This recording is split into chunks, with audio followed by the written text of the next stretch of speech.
بسم اللہ الرحمن الرحیم۔ السلام علیکم ورحمۃ اللہ وبرکاتہ۔ بزم ادب میں ایک نئی معلوماتی ویڈیو کے ساتھ آپ کی خدمت میں حاضر ہے۔ میدان جنگ کا عالم تھا، ہر طرف تیر و تیغ، خون آلود لاشیں اور فضا آہوں چیخوں سے گونج رہی تھی۔ ایسے میں ایک صحابی نے جب قریش کے ایک سپاہی کی گردن پر تلوار رکھی تو اس نے فوراً کلمہ پڑھنا شروع کر لیا، مگر صحابی نے پھر بھی اسے قتل کر دیا۔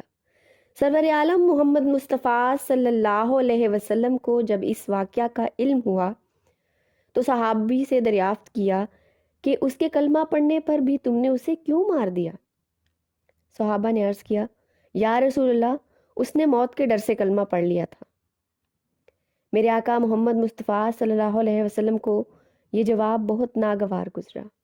آپ نے فرمایا، کیا تم نے اس کا دل چیر کر دیکھا تھا؟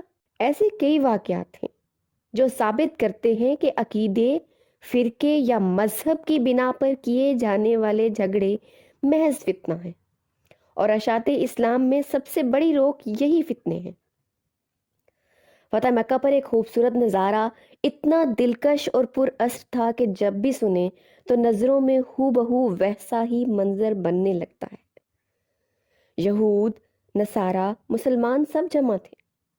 قیدی سر جھکائے شکست کھائے اس غم میں مبتلا ہیں کہ اب قریب ہے کہ رسول اللہ صلی اللہ علیہ وسلم کے ایک اشارے پر ان کے سر قلم کر دیے جائیں گے۔ مگر جب نور ازل رحمت عالم کی طرف سے معافی کا اعلان ہوتا ہے تو گویا مردہ زندہ ہوتے دکھائی دیتے ہیں۔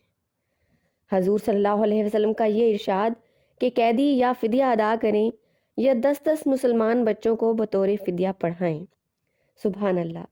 پیارے آقا صلی اللہ علیہ وسلم کی علم سے محبت روشن ہے۔ یہ جانتے بھی کہ وہ کفار، عیسائی، یہودی ہیں، بچوں کو غیر مناسب تعلیم دے سکتے ہیں، مگر حضور صلی اللہ علیہ وسلم کی سوچ بالاتر ہے۔ ان آنکھوں نے جو دیکھا اور کئی دلوں کو جانچا، وہ بصیرت وقت کے حکمرانوں اور علماء میں دور دور تک دکھائی نہیں دیتی۔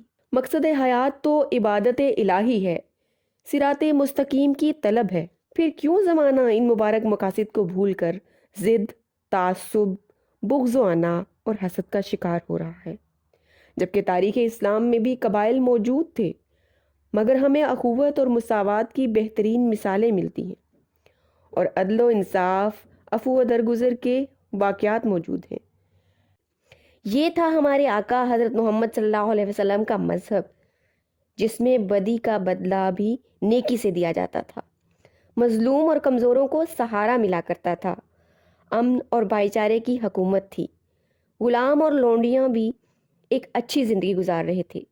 یہ وہ دین تھا جو آج صرف نام کا مذہب بن چکا ہے۔ علامہ اقبال نے کیا خوب کہا، منفعت ایک ہے اس قوم کی، نقصان بھی ایک، ایک ہی سب کا نبی، دین بھی ایمان بھی ایک، حرم پاک بھی، اللہ بھی، قرآن بھی ایک، کچھ بڑی بات تھی ہوتے جو مسلمان بھی ایک۔ اللہ سے دعا ہے کہ وہ ہمارے دلوں کو فراست عطا کرے تا ہم دین کو حقیقی طور پر سمجھنے والے مسلمان بن سکیں۔ آمین ثم آمین۔